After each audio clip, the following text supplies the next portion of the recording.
right, everybody, let's do a little in-depth on polishing handles and how to make them look great pretty quickly if that's a part of your service that you want to offer. As I've mentioned before, I have a flat fee. I sharpen a knife for $13, but included in that sharpening is most minor corrections and a quick polishing and cleaning up of the knife.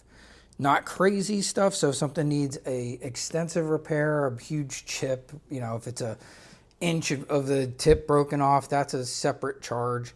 But for the most part, minor chips, all the stuff that I'm gonna repair anyway, I've taken all that out of my website before. I used to have it kind of broken down into like, you know, chips and this and that, and I've found, you know what, like there's no way I'm returning somebody a chipped knife. And most of my customers would be like, well, I don't know if I have chips or not. I just removed it. One set price, and I'm gonna correct everything your knife needs. And it's gonna come back looking great. It's gonna come back looking probably pretty close to new. And that's how I go about it. But everybody, like I said, runs their businesses differently. If you are, you know, a market sharpener or something, you probably aren't gonna do something like you're gonna see me do here. A knife here, and take a look and see what we can do with this handle. All right, so this one's pretty dingy. This is a good one. They're all not fantastic, but I want to show you. So I'll just show you one I just did, but then I'm going to walk you through the process. So I just did this one, and I think you can see how nice this looks all around. All the scratches are out of here. Look at all these scratches over here, and then you look at this one, and it's just beautiful. It looks great, and who wouldn't want to get their knife back looking like this and incredibly sharp?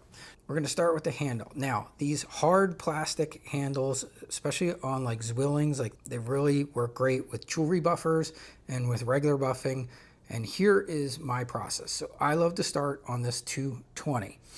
And I usually start here first, then the end cap, the sides, then I'll work the plastic last.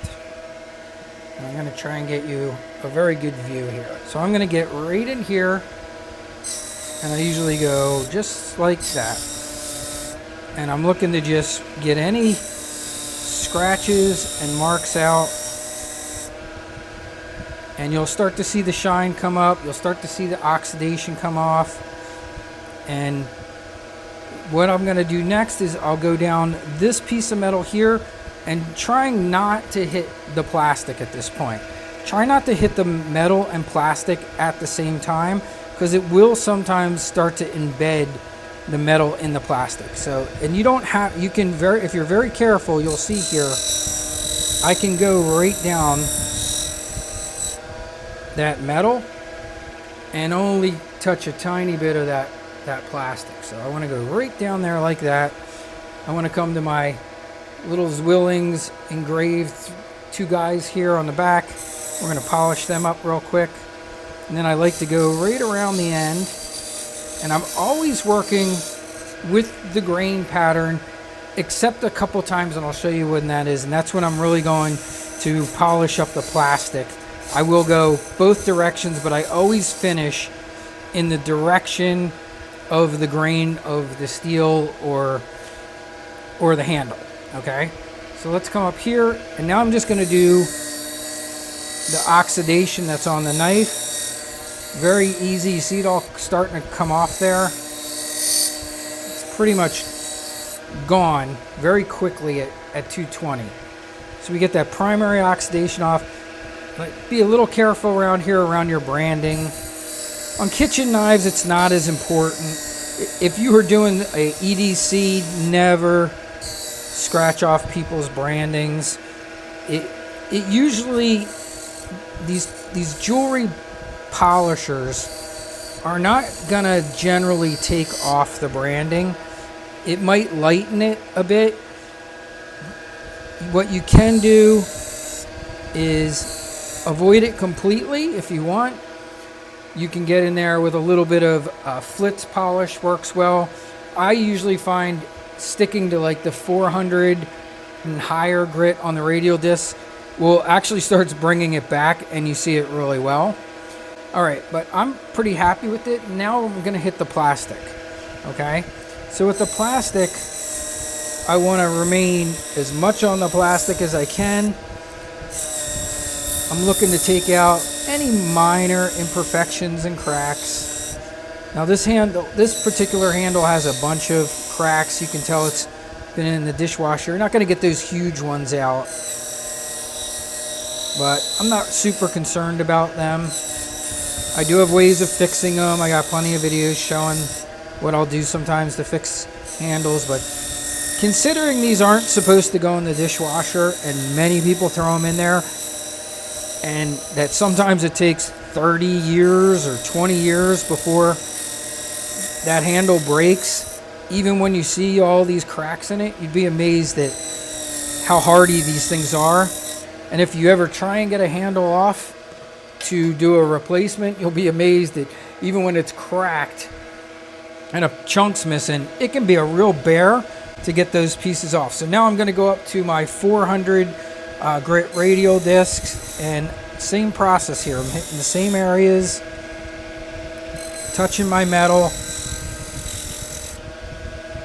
getting that buffed up real quick. And you'll see it doesn't take as long here. Doing the whole side of that blade. That looks good.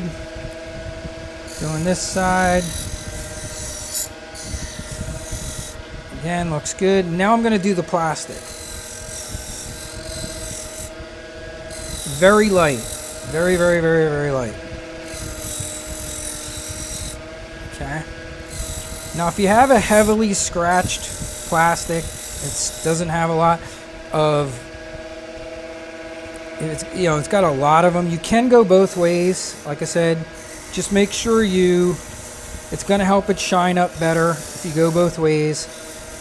I just try and always make sure I finish in the direction of that grain pattern.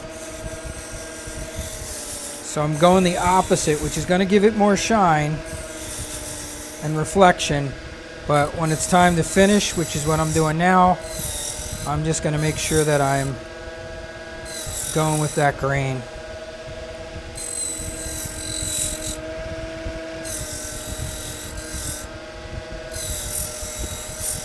Okay, now I'm going to go on to my 1 micron, and this is where the shine really starts to come out and show itself.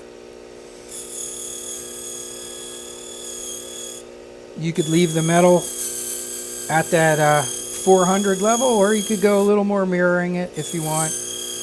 Now here's where, if you go both directions, you will really start to see some shine come out.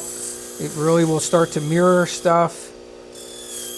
Like I said, just make sure you finish with your grain pattern that you want to see there. Okay, I'm going to hit this one up here just so you can see it. What a nice job it will do on that. I'm going to touch my logo area a little bit here with that. It's funny, when you do the high polishing, it actually starts to bring it out more. As that oxidation comes out, you'll start to see the logo.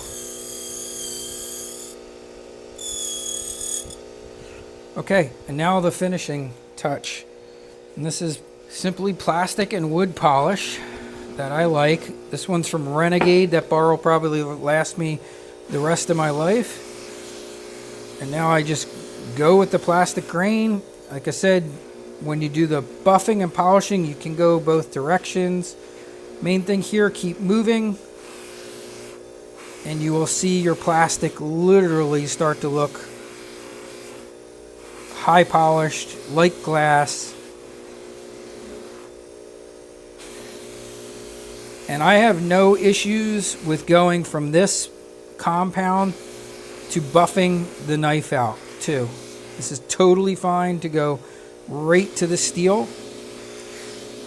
Even though there's a few more oils in handle polish, it is not going to hurt this at all. It just makes it look good. And I'm not going to bother changing a buff out that's already at such a high level of compound.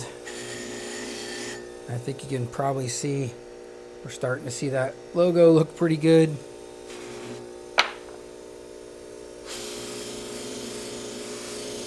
Many times you'll get a knife in already and that might already be completely worn. Over time they do come off if the knife's used a lot, and especially when you start getting those knives that are 20-30 years old. Sometimes the engraving techniques from the past, you know, if it was just laser marked or however they did it, it just doesn't always hold up. But I want to show you just, I mean, depending on how much you want to work at it, you know, keep going, you can really make something just look absolutely beautiful. Look at the shine on that. Looks great. Now it's ready to go to sharpening. And that's my basic process for handle cleanup.